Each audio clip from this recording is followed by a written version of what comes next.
Okay, we are live again, and we are going to talk about something that I find quite interesting, actually. I will give it a few seconds so that people can join the chat. Just to put this into context, first of all, I have recently talked about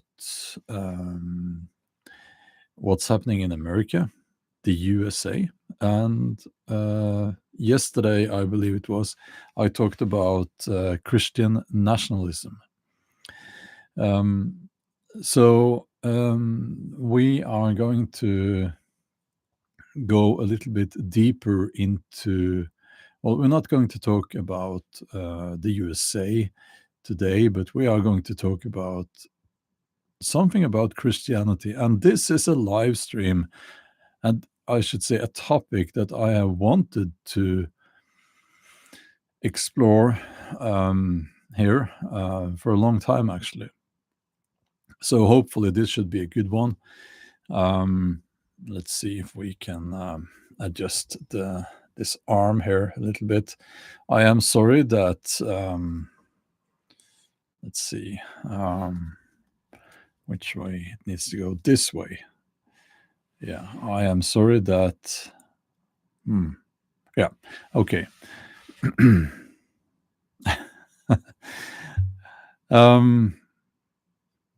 Yeah, I'm sorry that I haven't gotten to do this.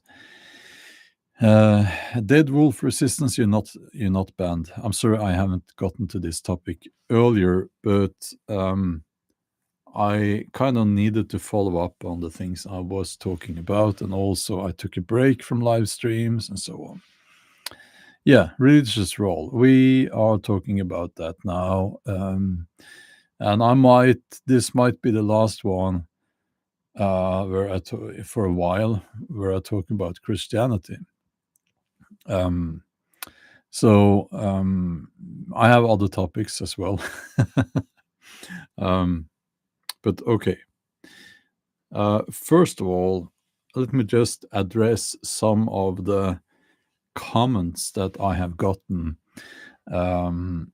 by people that are very sensitive and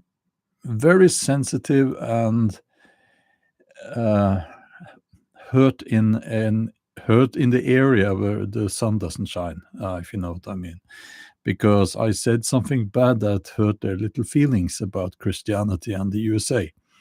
Now, and those people figured it would be intelligent to write comments along the line of, "You should stick to bushcraft videos because you don't know what you're talking about."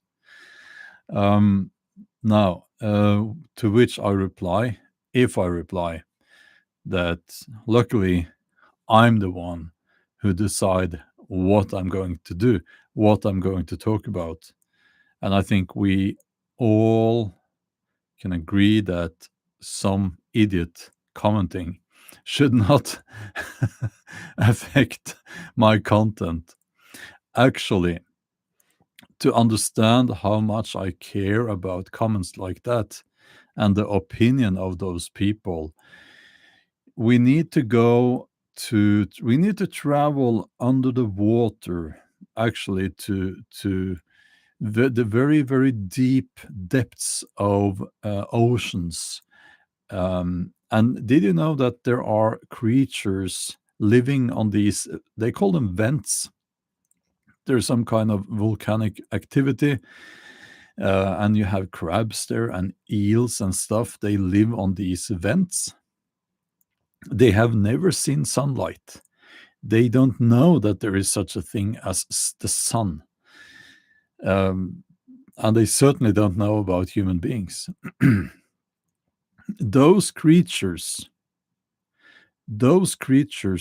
living down there care more about those comments than I do. Those people who have never seen the sunlight, they live on the bottom of the ocean, they care more about the opinions of those trolls and haters than I do. Okay, so just to make that very clear. Now, can a pagan find something beautiful, something positive in Christianity? Snake Eye says, and yet he keeps bringing it up.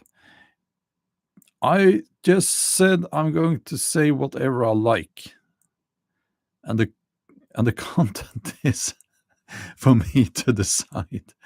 Don't you get it? So I don't think you get it. So first of all, I will say that as someone who has read not the entire Bible, but very large parts of it, I have read more in the Bible than most Christians. I find that's the reason I'm not a Christian. But there are things in the Christian faith that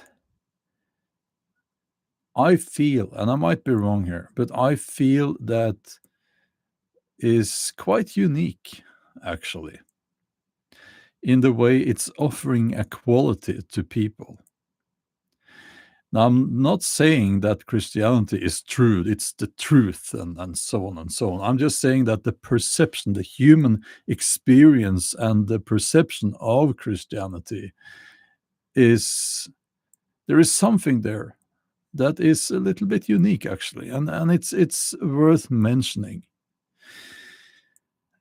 And that one thing that I find quite unique with Christianity is that it offers hope. It offers hope to people. And I think that's represented by Jesus, the idea and the myth of a Jesus, and all of that. We all know those stories. And there will be people who think that those stories are true. I don't think those stories are true. I don't think that someone can be killed and then come alive again. And there is something there. If you look at Christian people, they tend to have, they call it faith, and to me, it has to do with hope, and they put that, it's a way of putting the, how should I put this? It's a way of hoping and trusting in something outside of themselves. While, for instance, if you're a Norse heathen or Norse pagan, it's all up to you. It's all up to you. Your gods will not solve the problem for you. And the common understanding is that, well, Odin, the king of the gods, might give you the strength to fight your battles, but he will not fight the battles for you. That being said, there is a perception that Odin would join the warriors if he wasn't, the saying, Odin is on our side, that he would join you on the battlefield. And hence the custom of throwing your spear, a bow, and throwing your spear not into the enemy before you start the battle, okay, but over the enemy. But okay, so this idea that you put hope and trust into something outside of yourself is, I think it's quite beautiful, actually. And there are people, I'll just say this straight away, okay? This does not mean that I will become a Christian. It's just that I have an open mind and I can see. I'm not dogmatic like so many Christians are, by the way. I'm not dogmatic about this, and I can see the attraction. And I think that at some point in the history of Christianity, there must have been a common understanding among people that this is about hope, because life is hard. It's very hard. Life is very hard. It's always been hard. Um, and if you have something outside of yourself that offers hope, there is something there. It's very attractive. It's very attractive. Um, and I just wanted to mention this because I think it's only fair that I do. Now, I can talk a lot about Norse paganism, Norse hedonism, if you will. And there certainly is hope there as well. But I don't know, after having read and researched Norse paganism for decades, I don't know if I can point at something specific that offers the same perception of hope in something outside of yourself. Of course, uh, there is the blot. You make sacrifice and you give gifts to the gods, or a god, depending on what you want to happen. But at least today, among modern people, the common understanding is that you have to deal with stuff yourself. No God is going to solve your problems for you. And yeah, so in many ways, I'm kind of envious of Christians who have that idea that there is something outside of themselves, and they will often call that thing Jesus, that offers hope. It must be, it must feel good, you know. So that's, and by the way, when people say, "Oh, you hate Christians," just go away. It's just stupid, and stop doing that. You're making yourself look like an idiot. Not you guys, but if there are people listening to this who, yeah, So uh,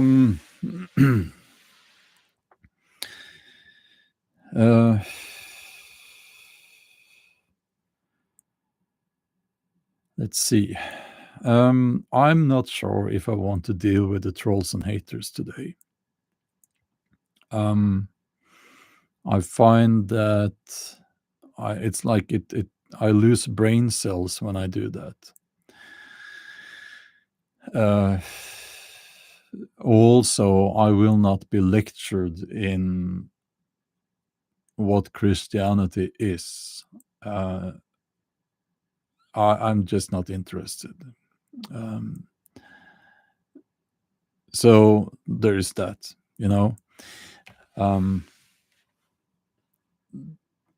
having said that, there is something beautiful, something positive in Christianity, and as a pagan, I can see that. That being said, there are many, many problems with the monotheistic religions, and it's easy to see that it's problematic. Among the Abrahamic religions, I believe that Christianity is the one where hope is the most visible or most important, and I think that has to do with the idea of Jesus, the myth of Jesus. And I know that I rub people the wrong way when I say myth, but we have to say myth if we don't believe in it, right?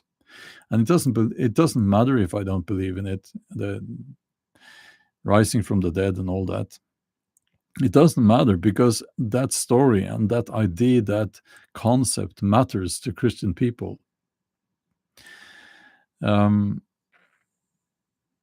So, yeah. No, Catholicism has nothing to do with paganism. It's not close in any way. uh,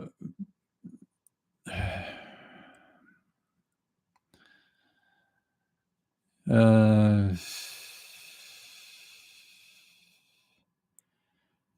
oh, there was a donation here. Okay, I'm sorry. I didn't see that. Oh, here it is. Okay. Oh, Jody, thank you so much for the donation. And you've been a renegade since COVID began, and all the way till now. With insane talks of next in Canada and Greenland. Yeah. P.S. I'm a Christian. I try to share the message, but I never push it. Well, thank you. Thank you. Thank you, Jody. Let's see, how do I... Oops. I can tell you, it's so easy to, if I click on the wrong thing, I can put people in timeout here for... there. So, let's see. Nature Boy says the thing that ruins Christianity is the money these mega pastors squeeze from blind followers. Yes, certainly. That's quite... Wouldn't you say that goes against Christianity? I mean, there is the story of Jesus. He comes into the temple, and there are people there making money, and he kicks over the tables and stuff, because it's not supposed to be about money. So, yeah, Jesus would have a lot of tables and stuff to kick over in those mega churches. Icewalker says Christianity is like one of the first world orders. It helped to subdue tribes. Yes, absolutely. Christianity was used to take power and what's the word? Autonomy away from people. Absolutely, it's very easy to point at many things in history, and yeah, of course. Let's see.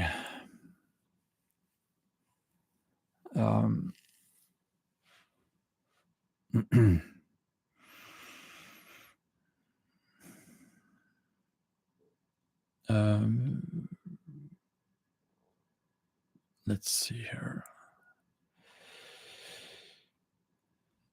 I see a lot of hate towards Catholicism, and I think that's an American thing.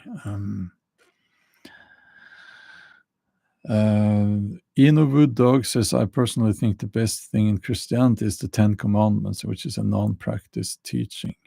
Yeah, but there are different versions of the Ten Commandments, and at least one of those versions is not something I think people want to follow, is there?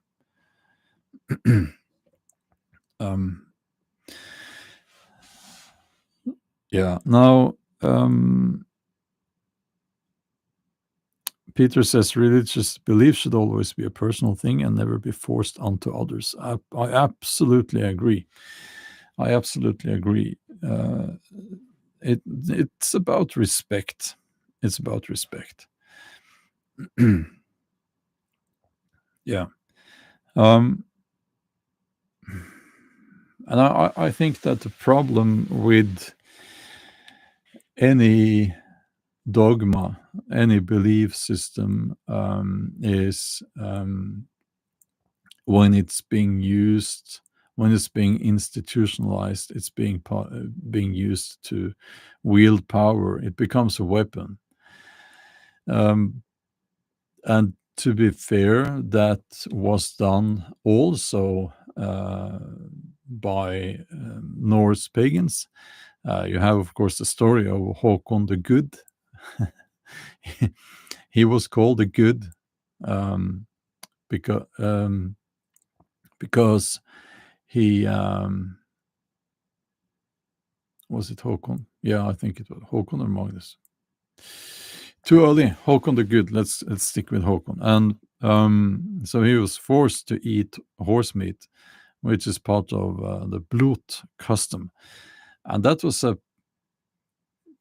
was to done to force him into, well, that was pagan or Norse paganism used as a tool to wield power. And because he let people keep their faith, their old faith, he was called the Good. That's why they called him the Good, or Håkon den Gode in Norwegian.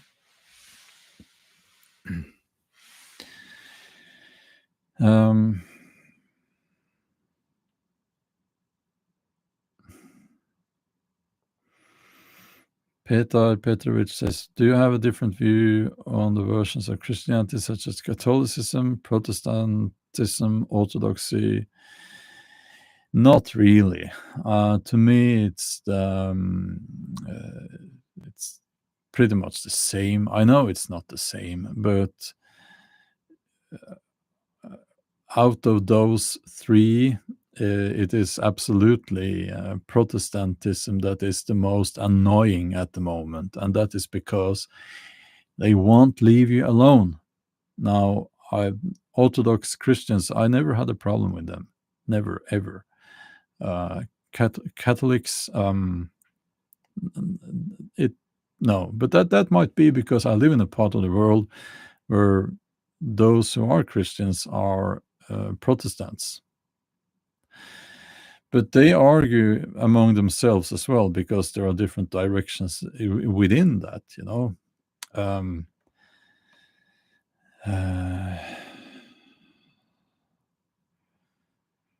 Let's see.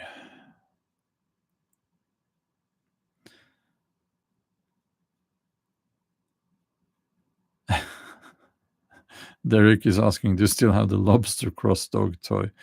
I was sent a dog toy that is a lobster. I can't give it to my dogs because they will just destroy it. So it was on my bookshelf, and people thought it was a cross.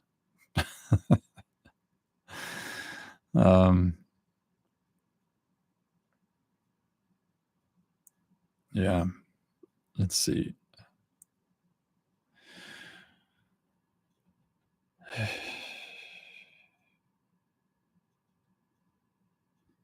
I'll scroll up a little bit. At this point, you know, I'm replying to comments here. That's why it's so important to subscribe to this channel, because you have to be a subscriber to be part of the chat. And a lot of this is, you know, we just discuss these topics. And it's getting spicy in here, says Angela. Is it? It was much worse yesterday, I think.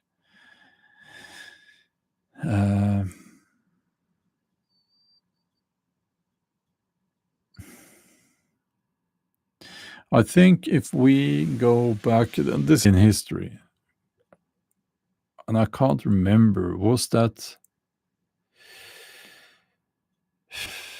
Okay, I can't remember exactly, but it was in ancient Rome. Christianity. Was it Christianity or was it another belief system there? Okay, I'll go with Christianity. And if I don't remember correctly, I'm sorry, but let's go with Christianity because it's such a good story. And maybe I'm making this up now, actually. But um, if it was Christianity, okay, men got mad at people trying to spread Christianity because you know why? Because it made the women be less approachable. it it preached uh, you know the Romans, they were quite the whole society was quite sexualized, you know. and and I think it was Christianity that told women, oh, you don't have to go along with all the sex stuff. I think. um and it might have been, as I said, another cult there, and it became very unpopular because of that. Um, um, so let's see. Um,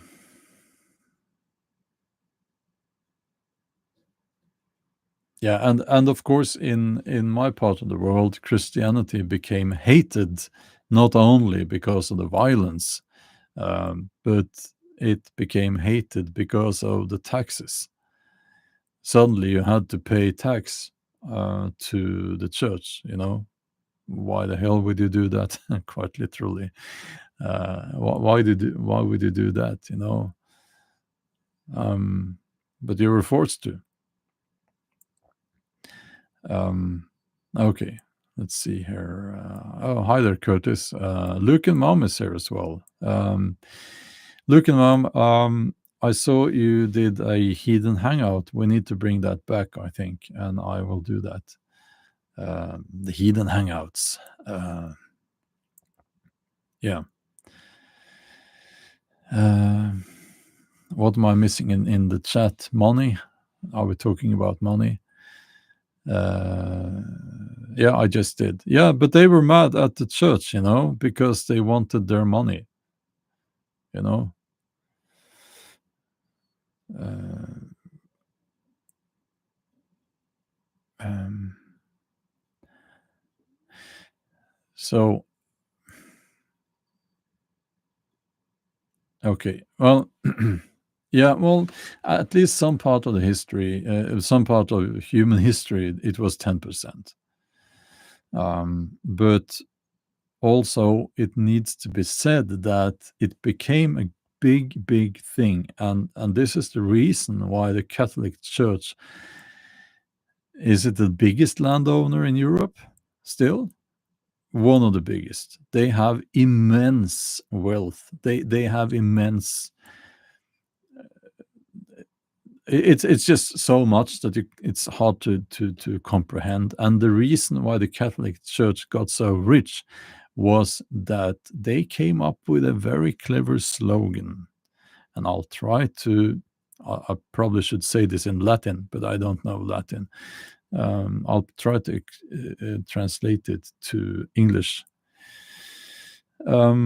No, I can't. But they said, basically, they said when the money uh, is dropped into the church's uh, tax boxes, the souls jump out of purgatory. Okay, so basically, you could buy your way out of purgatory, and if you have sinned, which is, and this is, you know, this is the fucking reason why sin became such, and hell became such a major thing in Christianity. The Catholic Church needed to sell the following idea. Okay, you're all sinners. You're born a sinner. And because of that, you're going to be tortured. So your loving God is going to torture you. You're going to burn in a lake of fire. Isn't that nice? But you can make that time being tortured much shorter by paying money to the church and by giving your land to the church. So the priests would go to the old geezers lying there dying, and they would say, you've been a sinner. I heard that, you know, you've been very sinful. You've been drunk many times. Well, actually, that's not a sin. That was not considered a sin. Rather, a plight. You've been fornicating. They would say, "You've been fornicating, you old dirty old man." And because of that, you will be tortured forever. But if you give us, the church, all of your land, we might be able to make that time much shorter. Not, you won't be tortured forever now. You will just be there a little while, just a second, if you give us really, everything you own. And many people did. So the Catholic Church became very, very rich. So the Pope could sit there under the golden cross talking about all the poor people in the world and how horrible that is. Yeah. There is a very funny episode in Blackadder, the first season. Now I'm very old, so I watched Blackadder. But in one of those episodes, it's about that, and the king is mad at the church because the king wants the land, but now the church is selling this idea of purgatory and gets all the land.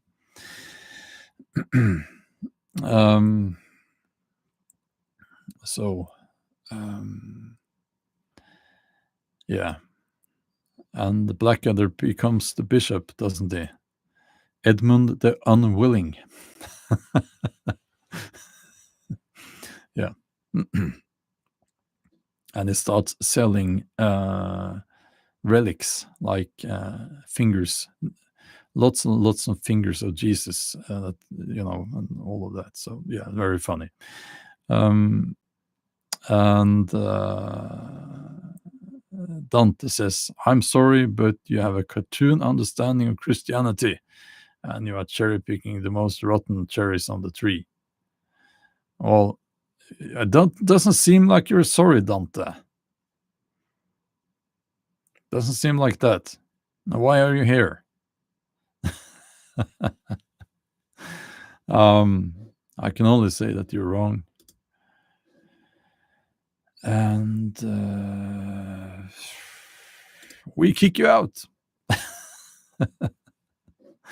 Yeah. So, I'm trying to see, have a look at the comments here while I talk. So,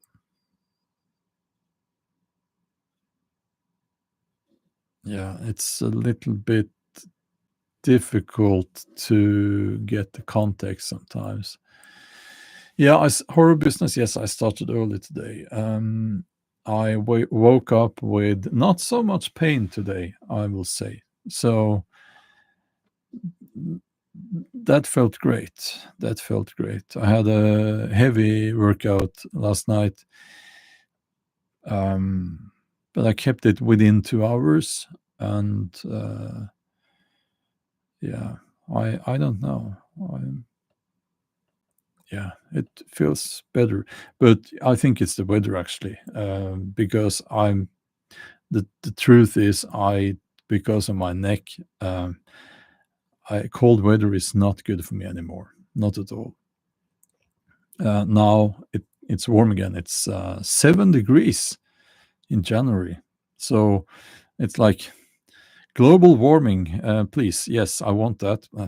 No, no, I don't want that. But you know, um, it's okay. Let's get back to topic. Have I been to Bergen? Well, I'll answer some questions. Okay. Yes, I have several times. Beautiful city, but it's a little bit in between the mountains down there. Stephen, I can't answer all the questions all the time. Some of them I don't see. Something's happening. I think we got something's. Hold on.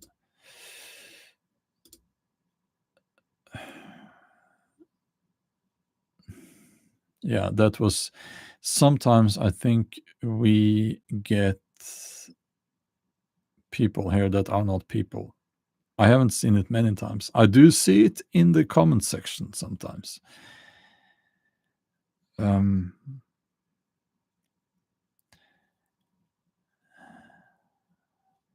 Alnivaya's song. I uh, I can't see the context, but just please be kind to each other, like in general. Okay. I'll try to scroll up a little bit.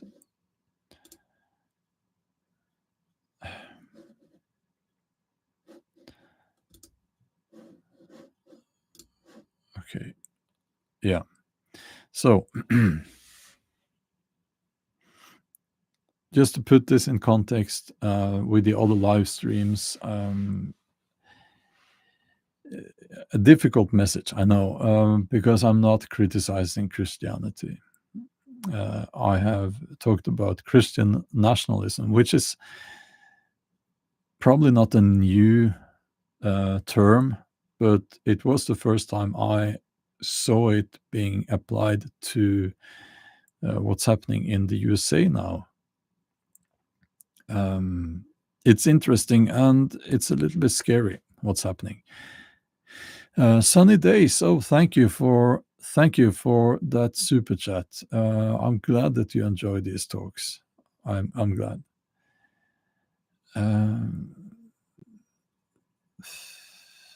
Aniwaya's song. Yeah, if there are people who try to provoke you, you will find that here. I try to get rid of them if I see them. But it's some of them will slip through, you know. Oh, good question here. What's the difference between paganism and the occult? Says Petar Petrovic. Is that Petrovic or Petrovic?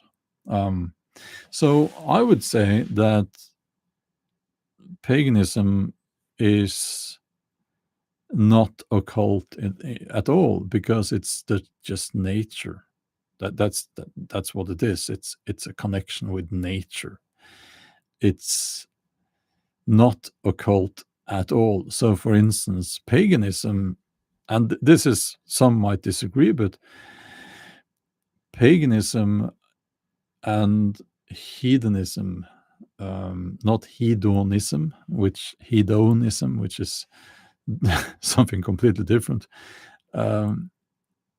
Paganism is, there is nothing there that goes against, for instance, science and scientific progress and things like that. There is nothing there that says, "Oh, we know the truth," and these scientists, they know nothing. Nothing like that. It goes perfectly. It fits perfectly with a modern understanding of nature. By the way, and so it's not occult. I guess it can be if you want. It can be whatever you want, but paganism is applying symbols to a understanding of life and nature, and I think that also we talk to nature and the forces surrounding us in a way, through these symbols. And in addition to that, you will see that some people find it meaningful to have kind of a figure of something out there, something waiting after death, for example, um, that could be a god. Um, to me, Odin is very important, very important. And yeah, so it's a different way of thinking about nature and our place in nature, I would say.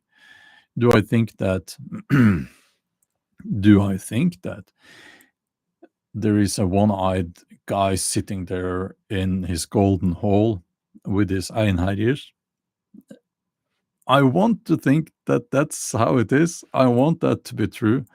I really, because that would be so cool. But no, it's a symbol. It's a yeah, okay. So, and let's see here.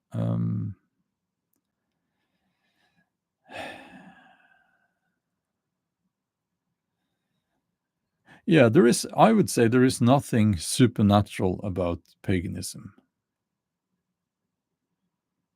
But then again, we don't understand everything about life, death, and nature, and we tend to put the term supernatural on those things that we don't yet understand. Um, yes, I know positivity. I like your nickname, by the way. Paganism is extremely similar to Native American beliefs. I know. And interestingly enough, when the Norse settlers came to North America more than 1,000 years ago now, the civilizations and the nations and the cultures they met there were actually quite similar to the ones they would find in Scandinavia. Not not exactly the same, but they would probably have no problems understanding each other. Not they didn't speak the same language, but they kind of they would probably look at the settlements and they would think that, oh yeah, this makes sense. We can relate to this. um, uh,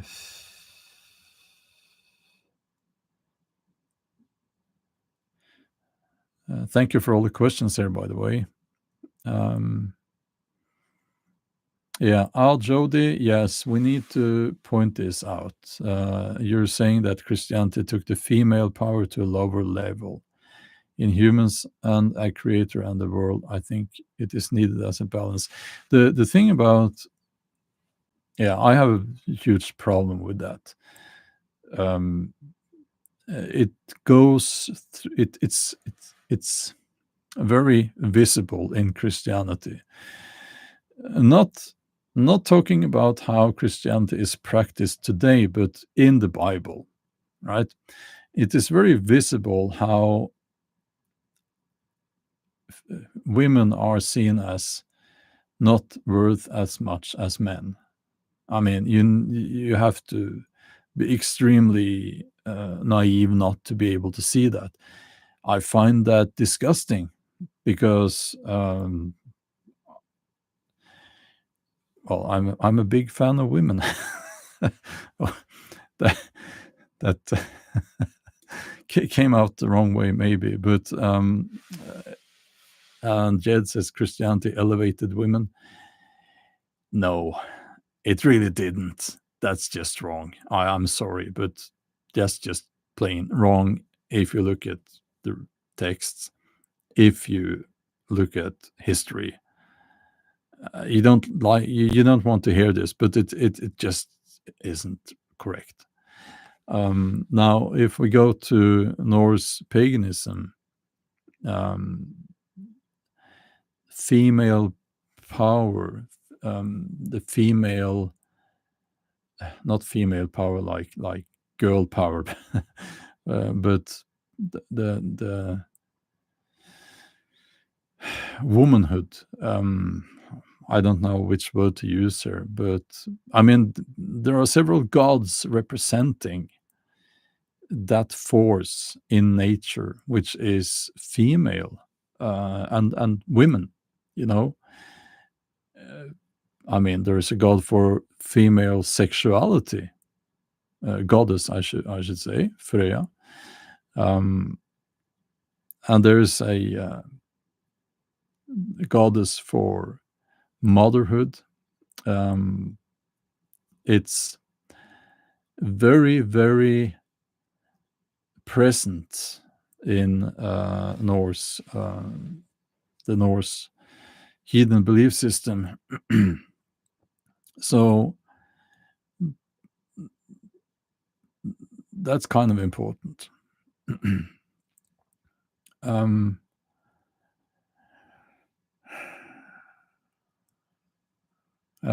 Joe Fissation is asking, have you written a novel about Viking and Native American contact? Yes. Joss says, great videos. Well, thank you. Thank you for following me. Sarah Peterson says, divine feminine. Yeah.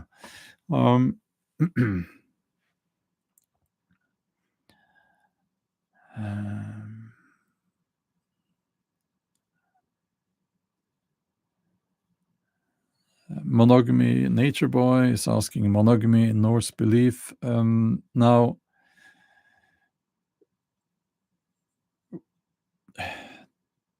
we don't know enough about whether people in pre-Christian Scandinavia were monogamous. We don't know enough.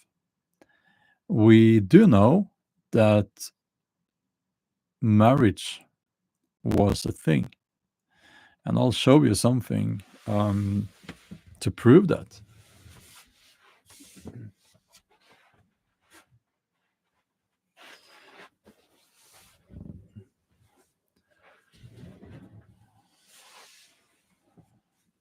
Let's see. Oops. Here. Now this is a figurine statue, based on a Bronze Age carving in Sweden. So it's not a statue. It's carved onto a rock, right? This is called a marriage couple, and they are joined at the mouth, the hips, and the knee, with some kind of attachment here. So this is probably a depiction of a very early marriage ritual. Just to be very blunt about it, this is a woman because of the hair. So they were carved like this because this way it needed to be very visible if it's a man or a woman. And this looks funny, right? Those are the testicles. So it's a grown man, right?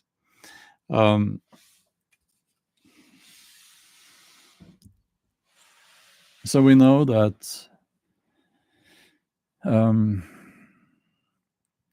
marriage and love was a thing. We can read the sagas, we can read the old texts.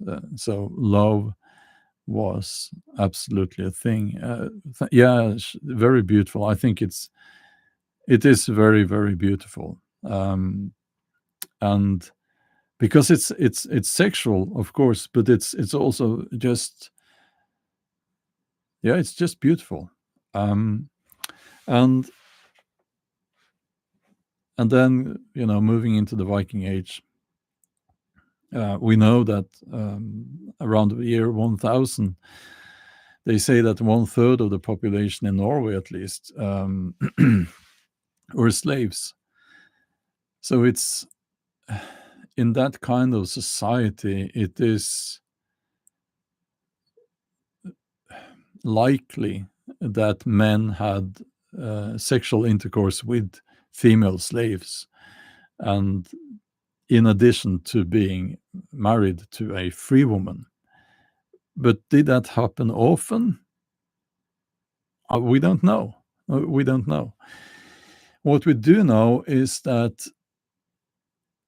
when Christianity was introduced, you would have marriages, strategic marriages, to form alliances, and because of that, some of these kings, they would marry several women, um,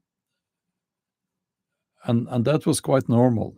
That was quite normal, and they were devout Christians, absolutely devout Christians, and the church would approve of that, which would be easy if you go to the Bible and the texts there. There are lots of these people are polygamous in the Bible. So, um, you know, but were they monogamous? We don't know. We don't know. Um, um, Concerning hairstyle, that we do know a little bit about, actually. We can assume that long hair was seen as a sign of beauty and fertility and so on in women. We know that short hair was seen as a sign of bad personal hygiene, and also the slaves had their hair cut short. Some descriptions. This is very interesting because we actually know quite a lot about their looks, because they were described and without mercy. If you had something wrong with your mouth, for instance, have the nickname mouth. If you had these days, if you have a birthmark covering most of your face, they fix that mostly. The doctors, they couldn't do that back then, so then you would be called, I don't know, Magnus the Black, and so on. And yeah, so hairstyle. Let's add to that the fact that they had a problem with lice. Actually, it's disgusting, I know. So the kind of hairstyle you will see in the TV show Vikings, that probably never happened, because they combed their hair and their beards with these lice combs, to comb out the lice. They didn't have lice all the time, of course, but it was a problem sometimes. Harold Finehair, you know why he was called that? Because he said, apparently, that he would not have his hair or beard cut until he had gathered the tribes under his rule, which is then understood as the first attempt of, or the first version of a Norway, a kingdom, as a kingdom under king, right? That did not look like Norway today, but anyway. So when he had done that, he had his hair and his beard cut. And then they pointed at him and they said, "You look beautiful. Your hair looks beautiful. We will call you Harald Hårfagre, fine hair." So it was actually after he had his hair cut that they called him that.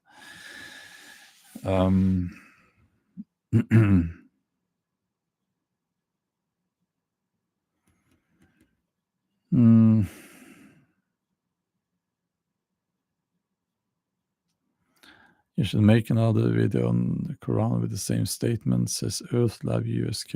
Why would I do that? Why would I do that?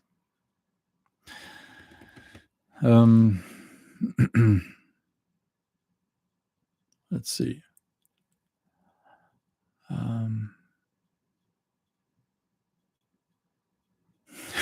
Pre says that's brutal. Everyone just was nicknamed after the insecurities. Yes, yeah, and because of this, and because as an interesting sidetrack here, we can assume that uh, tattoos were not part of Norse culture. Because if it had been, then it would have been seen in the names. There is also no Norse word for tattoo. So, yeah, which is actually it's become controversial to say because people have seen the TV series. Lots of people today they have what they call the Viking tattoos, and they don't want anyone to say that because I thought Vikings had tattoos and I want to be a Viking, so I got a Viking tattoo. But no, that was probably never a thing back then. So Wolf Mahler and the Rus were described as being heavily tattooed. Yeah, there is one anecdote about that, which I don't know. Then we're not talking about Vikings, but descendants of Vikings.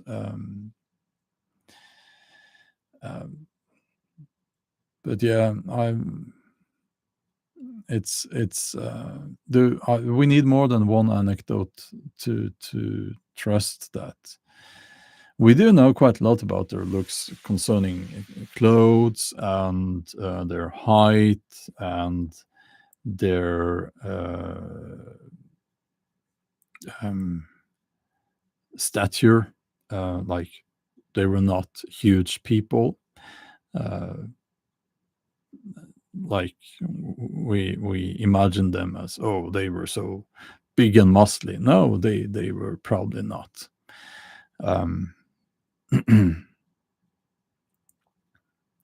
So were there people in Scandinavia with tattoos back then? I would say probably yes. That probably happened because they traveled a lot. But it was not part of their culture, we believe. Now let's see.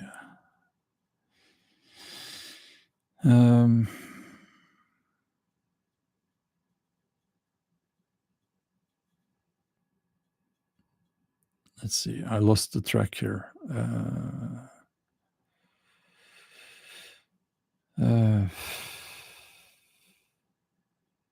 Yeah, Bribri says it's surprising how short humans in general were back then. Yes, it's interesting because they were seen, I believe, they were seen as big men, but they were like, I've seen figures saying that they would be around 172 centimeters. I don't know what that is like in feet and inches. Justin says about 5'9". Yeah, and they were bigger than people further south. So, but Harving says 5 feet 7 inches. So, yeah.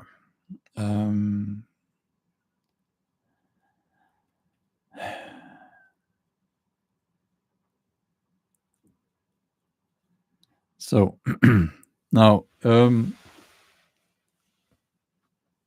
we know that they were seen as very clean,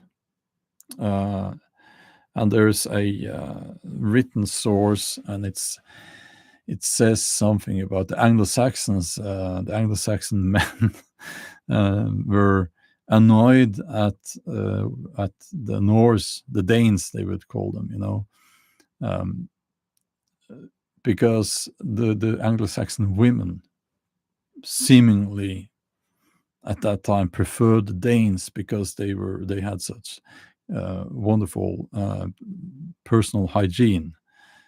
So yeah, we know that we know that they were a clean people. We know they took a bath once, at least once a week. Today we think that's disgusting, but they didn't have a shower like we have. Things were more difficult, and they have their combs. They had their. We have found these sort of very small scoops they use to clean their ears and so on. So and compared to other people, they would be seen as very clean, very clean. So yeah, Wolf Moller says intestinal worms. Yes, we know that was a problem in highly populated areas. So in Jorvik, which is York today, there is actually human excrement that has been preserved from the Viking Age, and that individual was probably very sick because it's full of. You can see that this is disgusting. The excrement was full of worms, actually. Yeah. Now, enough about that.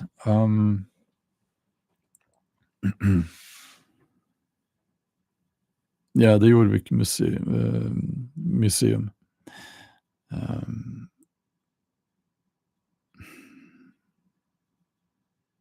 Yeah. Yeah, it's disgusting.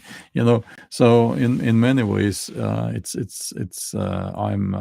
happy that I live in today's world in many ways, but yeah. That was probably a problem with not so much on the farms, but in the cities where the drinking water would not be clean and so on. Yeah.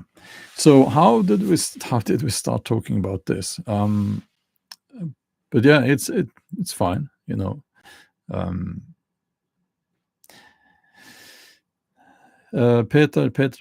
Petrovich says it's interesting though how Christianity becomes dominant in the former pagan Roman Empire.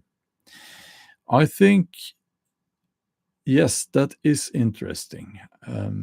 I read an analysis of that, and it basically said the same as I have been saying concerning the introduction of Christianity and why Christianity was used as a tool by the people who took power in Scandinavia. It was unruly to have this pantheon of different gods and under that different cults. And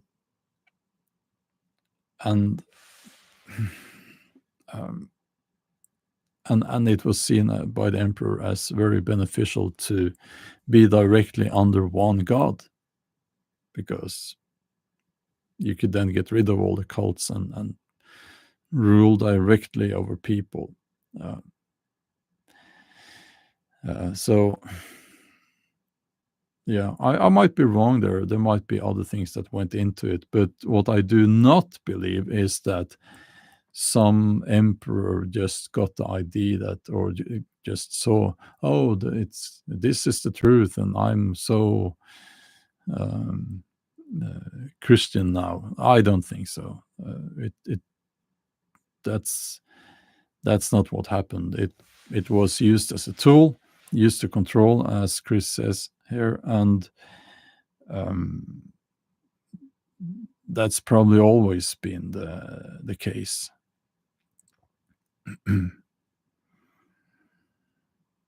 um,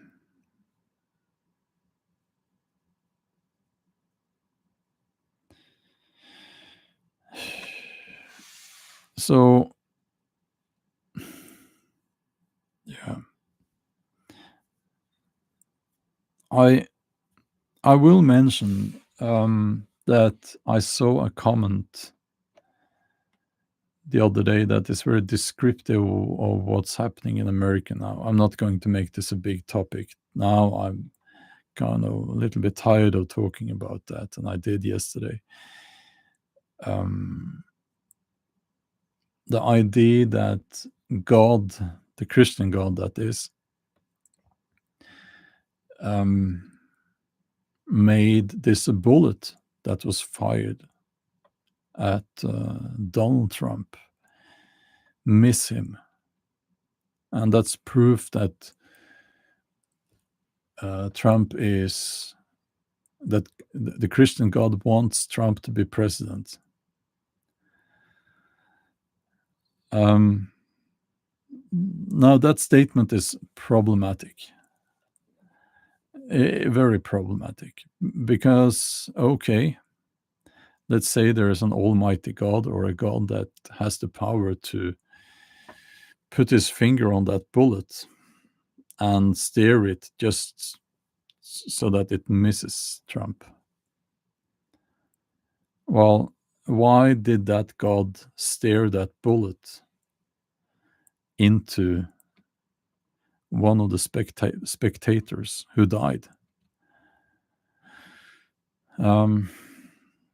That must be an evil God then. So either a God that is not that powerful, a God that has the power to just get the bullet a little bit out of the way so it misses Trump, or but not powerful enough to have the bullet miss the spectator, right? So it's either that, or a God that thinks it's, oh, I don't care about that guy, he can die, which would be an evil God. So, but then again, the thinking process is not really present. There is no thinking process. There is no thinking going on at all among these people, and I think it's kind of scary, actually. I think it's kind of scary. So,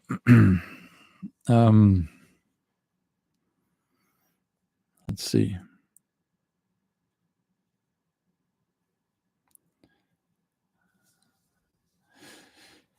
Yeah. Yeah, Christopher, it doesn't make sense. No, I agree. It just doesn't make sense. And this is of course the problem with the idea of an almighty God. Why is there then sick people? Why are people getting sick? Why is there suffering? And that's a philosophical question, too big for this live stream right now. But yeah, this idea that the Christian God, or God as Christian people would say, wants Trump to be president, that's a dangerous idea, because it looks so much like what we have seen up through history, where these kings, they used that rhetoric, and they did horrible things. And they would say, it's my right to do this. And not only is it my right to kill these people and to torture these people and to put these women here at the stake and burn them alive, it's the will of God. And who are you to question me? Because God want me to be king.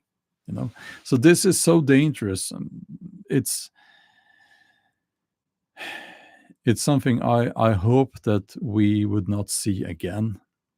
But this guy, Trump himself, he said that he thought it was God's will that the bullet just missed him. Um, that's a very, very I don't know even what to say about that statement. It's just so far out there. Um, yeah.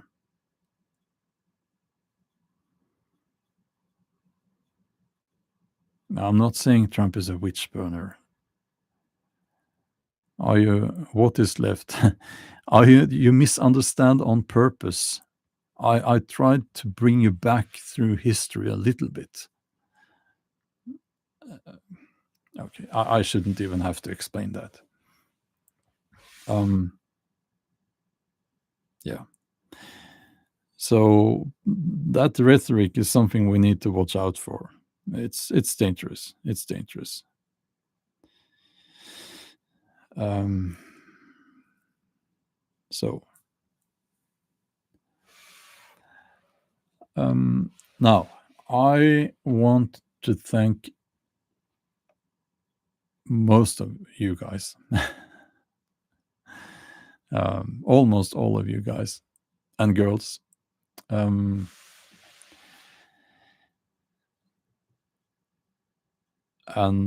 for joining here, for being part of this community. And it means a lot. It means a lot to people here. I have recently dealt with some difficult topics. And of course, I knew that, oh, I'll lose subscribers, but I don't care so much about that. I think about its integrity. It really is. And it's integrity. I think that's important. And that's why I thought, I also want to say that the thing about hope being such a central part of modern perception of Christianity, I need to talk about that. Because, yes, I've criticized Christianity a lot in the past. But also, as someone who values integrity, I also need to say that the concept of hope in something outside of yourself, that it's central in the modern perception of Christianity, and that's why I wanted to talk about that. Yeah. So, thank you, Terry Alexander. Thank you.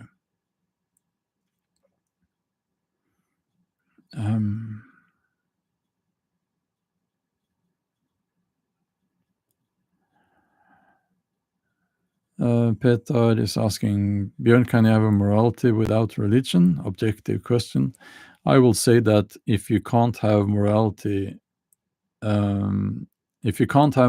without religion, you don't have morality. If you need religion to have a moral code, then you don't really have a moral code. You have only fear. That's my answer.